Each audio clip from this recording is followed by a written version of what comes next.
Hello students, Hindi Gurukul channel आपका हार्दिक स्वागत करता है। इस वीडियो में प्रस्तुत है कक्षा 10वीं हिंदी लोक भारती महाराष्ट्र स्टेट बोर्ड का पाठ गिरधर नागर, जिसकी कवयित्री हैं मीराबाई जी। तो आइए हम वीडियो शुरू करते हैं। मेरे तो गिरधर गोपाल दूसरो न कोई, जाके सिर मोर मुकुट मेरो पति सोई। छात्रों, हम दो पंक्तियों का भावार्थ समझेंगे। पहले शब्दार्थ देख लेते हैं। गिरधर माने गिरी यानी कि पर्वत को धारण करने वाले श्री कृष्ण। गोपाल गायों को पालने वाले, यहां कृष्ण जी के लिए आया है। जाके माने जिसके सिर पर, है ना।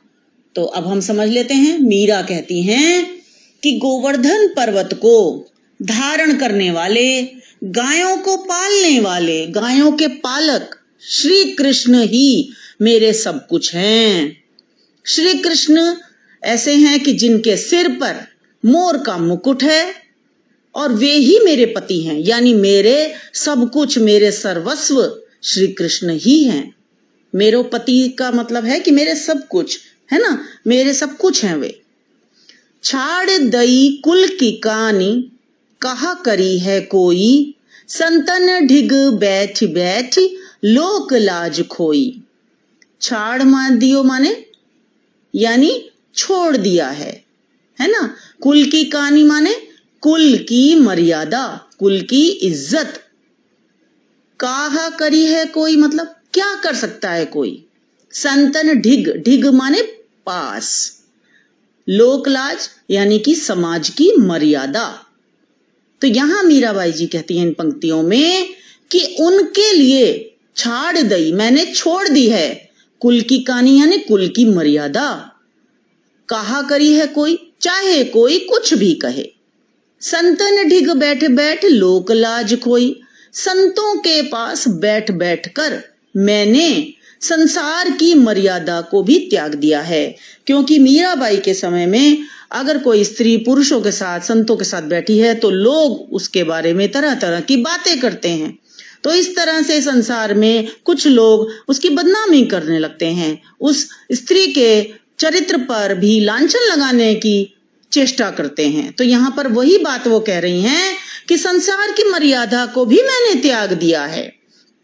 असुवन जल सींच सींच प्रेम बेली बोई, अब तो बेल फैल गई आनंद फल होई।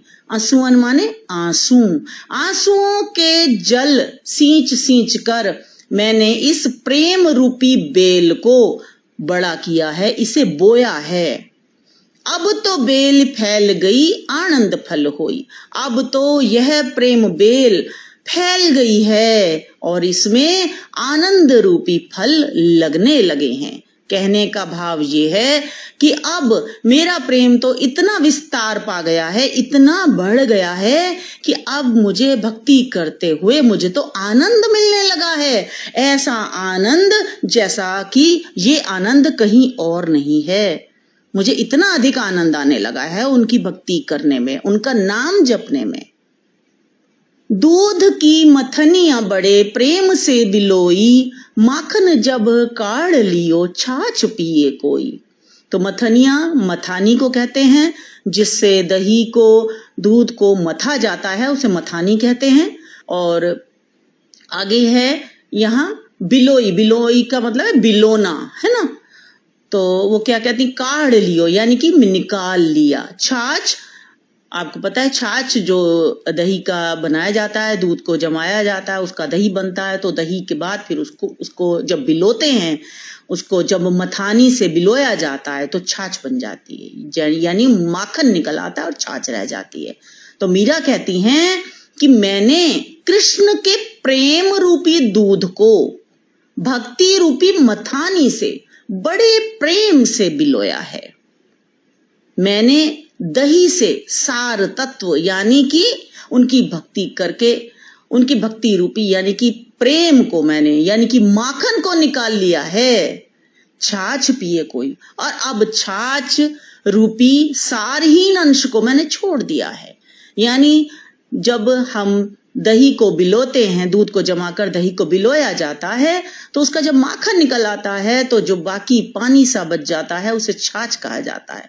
तो वो किसी काम का ऐसे नहीं होता। मुख्य रूप से क्या है, मुख्य चीज क्या है, माखन। तो वो कहती हैं कि मैंने माखन रूपी सार तत्व तो ग्रहण कर लिया है और मैंने छाछ रूपी सारहीन अंश को छोड़ दिया है। अब इसे कोई भी ले, कुछ भी हो, मुझे इसकी कोई परवाह नहीं है। भगत देखी राजी हुई, जगत देख रोई, दासी मीरा लाल गिरधर, तारो अब मोही। अब वो कहती हैं कि भगतों को देखकर मैं राजी होती हूँ, यानी कि मुझे अच्छा लगता है, मैं प्रसन्न होती हूँ कृष्ण के भक्तों को देखकर। जगत देख रोई, और संसार का व्यवहार देखकर मुझे दुख होता है और मुझे रोना आता है, मैं रो पड़ती हूँ। तारो का मतलब है अब मेरा उद्धार करो हे प्रभु, हे गोवर्धन पर्वत को धारण करने वाले प्रभु, मीरा तो आपकी ही दासी है। तारो अब मोही, अब मुझे इस भव सागर से तार दो, अर्थात मेरी नैया को इस भव सागर से पार लगा दो प्रभु। ये संसार रूपी भव सागर से मुझे आप पार ले जाओ। अब अगला हम पद देखते हैं। हरि बिन कूण गति मेरी, तुम मेरे प्रतिपाल कहिए, मैं रावरी चेरी। कूण का अर्थ है कौन या क्या, गति का अर्थ है दशा, प्रतिपाल का अर्थ है पालक, रावरी का अर्थ है आपकी। मीरा कहती हैं कि हे हरि, हे श्री कृष्ण। हरि किसके लिए आया है, श्री कृष्ण के लिए।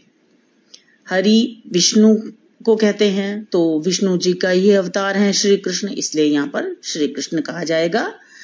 आपके बिना मेरा कौन है, मेरी कोई दशा नहीं है, मेरा कोई आपके बगैर नहीं है, मेरी क्या दशा होगी, अर्थात आपके सिवा मेरा और कोई नहीं है।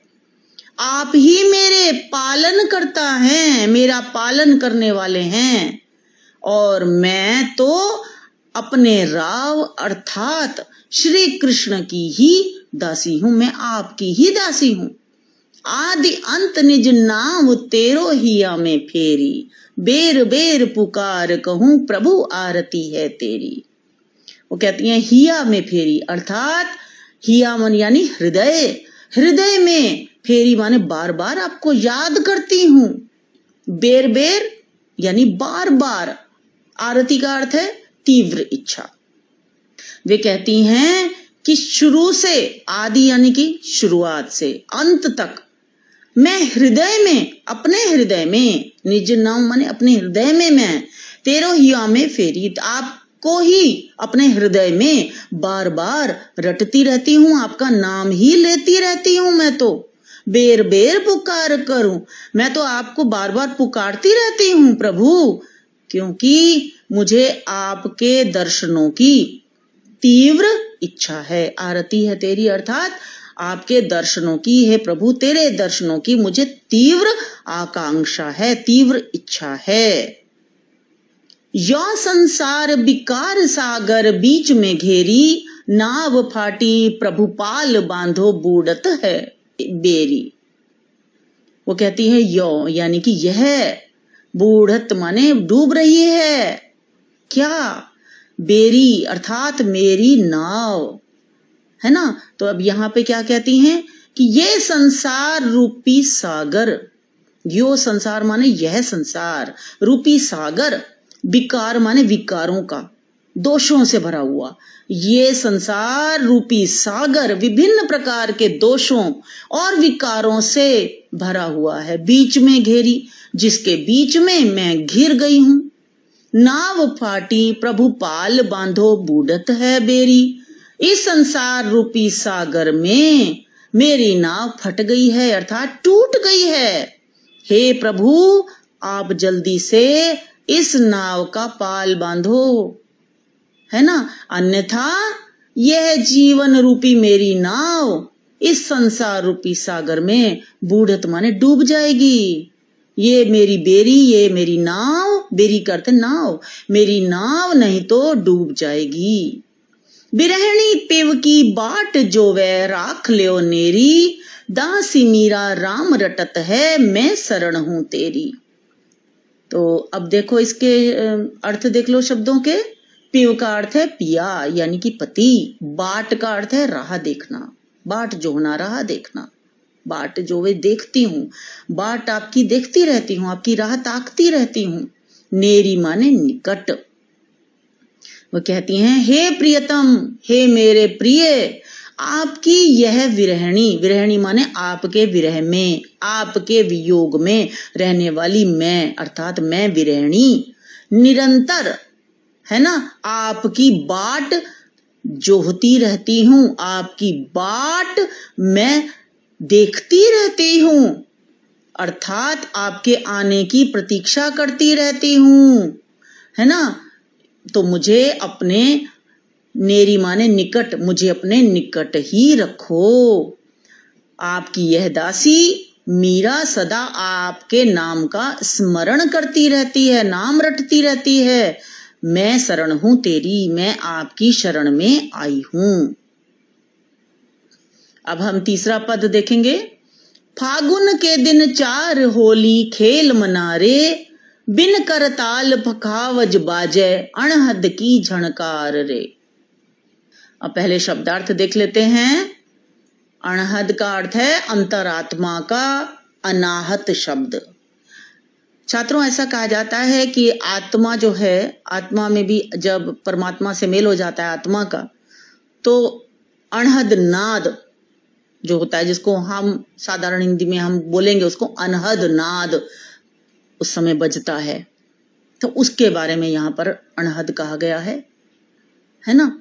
तो अब यहाँ इनका हम अर्थ देख लेते हैं। ये वाली एक और पंक्ति भी देख लेते हैं। बिन सुर राग छतीसू गावे, रोम रोम रणकार रे। सुर का अर्थ है स्वर। मीरा कहती हैं हे मेरे मन, फागुन का जो महीना होता है, जब होली आती है, यानी कि फरवरी के महीने के आखिरी दिनों में या फिर मार्च के शुरुआत में, फागुन का महीना होता है हिंदी का, तो तब होली का त्योहार आता है। तभी की बात कही गई है यहाँ पर मीरा ने। वो कहती हैं हे मेरे मन, फागुन मास में होली खेलने का समय बहुत थोड़ा होता है, 4 दिन होते हैं, यानी कि बहुत थोड़ा वक्त होता है। अतः तू जी भर के होली खेल, अपने मन से कह रही हैं यहाँ पर मीरा। कहने का तात्पर्य क्या है कि हे मन, तू ईश्वर की भक्ति कर ले, जिससे तेरे सारे पाप धुल जाएं। समय बीतता जा रहा है, यानी कि जीवन बहुत अल्प है, बहुत थोड़ा है, दिन बीतते जा रहे हैं, तेरी उम्र बीतती जा रही है, तो इस तरह से तू भगवान की भक्ति कर ले, है ना। आगे क्या बोलती है मीरा? बिन कर ताल पखावज बाजे अणहद की झणकार रे। वो कहती हैं कि जिस प्रकार होली के उत्सव में नाच आदि का आयोजन होता है, उसी प्रकार कृष्ण के प्रेम में मुझे तो ऐसा प्रतीत होता है मानो बिना करताल के, करताल है ना, और पखावज ये वाद्य यंत्र हैं छात्रों। तो वाद्य यंत्र बजाए जाते हैं, जैसे कि होली के त्योहार में, उत्सव में लोग नाचते हैं, गाते हैं। तो वो कह रही है लेकिन कृष्ण के प्रेम में तो मुझे ऐसा लग रहा है कि मानो बिना करताल और पखावज आदि के जैसे मेरे अंदर बाजे बज रहे हैं। क्यों? क्योंकि श्री कृष्ण से मीरा की आत्मा का मिलन हो गया है। और फिर वो आगे क्या कहती हैं? बिन सुर राग छतीसू गावे, रोम रोम रणकार रे। वो कहती हैं बिना सुर और रागों के अनहद नाद का स्वर सुनाई पड़ रहा है। मेरा हृदय ही नहीं, रोम रोम, है ना, मेरे शरीर का रोम रोम कृष्ण के नाम में रंग गया है। कृष्ण के प्रेम रंग में मेरा रोम रोम डूबा हुआ है। मेरा तो रोम रोम भी श्री कृष्ण को ही समर्पित है। सील संतोख की केसर घोली, प्रेम प्रीत पिचकार रे। उड़त गुलाल लाल भयो अंबर, बरसत रंग अपार रे। सील का अर्थ है शील, संतोख का अर्थ है संतोष, अंबर आकाश, है ना। तो अब यहां पर क्या कह रही हैं, कहती हैं मीरा, मैंने अपने प्रिय श्री कृष्ण से होली खेलने के लिए शील और संतोष रूपी केसर का रंग घोला है। मेरा जो प्रिय प्रेम है वही होली खेलने की पिचकारी है ना। उड़त गुलाल लाल भयो अंबर, उड़ते हुए गुलाल से सारा आकाश लाल हो गया है और बरसत रंग अपार रे, और रंगों की बरसात सी हो रही है। इतना अपार रंग उड़ रहा है, ऐसा प्रतीत होता है मानो रंगों की बरसात ही हो रही है। घट के सब पट खोल दिए हैं, लोक लाज सब डार रे। वो कहती हैं कि अब मुझे लोक लज्जा का भी कोई डर नहीं है, क्योंकि मैंने, है ना, अपने हृदय रूपी घर के सारे दरवाजे खोल दिए हैं। अर्थात अपने मन में, अपने हृदय में, है ना, मैंने श्री कृष्ण को पूरी तरह बसा लिया है। मुझे लोक लाज सब त्याग दिया है मैंने, सब डार के अर्थात है त्याग करके। यानी अब मैंने जब लोक लाज को सबको त्याग दिया है तो मुझे किसी लोक लज्जा का मुझे कोई भय भी नहीं है। मीरा के प्रभु गिरधर नागर, चरण कमल बलिहार रे। अंत में मीरा कहती हैं कि मेरे स्वामी तो गोवर्धन पर्वत को धारण करने वाले श्री कृष्ण हैं, चरण कमल बलिहार रे। मैंने उनके चरण कमलों में अपना सब कुछ न्योछावर कर दिया है, सब कुछ मैं बलिहारी होती हूँ उनके चरण कमलों पर, यानी उनके कमल जैसे चरणों पर मैं बलिहारी होती हूँ। मैंने सब कुछ अपना उनके चरणों में समर्पित कर दिया है। तो छात्रों, ये तो थे मीरा के पदावली। तो मुझे उम्मीद है कि आपको समझ आया होगा बहुत अच्छी तरह से। अपने कमेंट्स जरूर दें, हमें इंतजार रहेगा। इस वीडियो को लाइक करें, दोस्तों के साथ शेयर करें और सब्सक्राइब करना बिल्कुल ना भूलें। तो मिलते हैं अगली वीडियो में। धन्यवाद।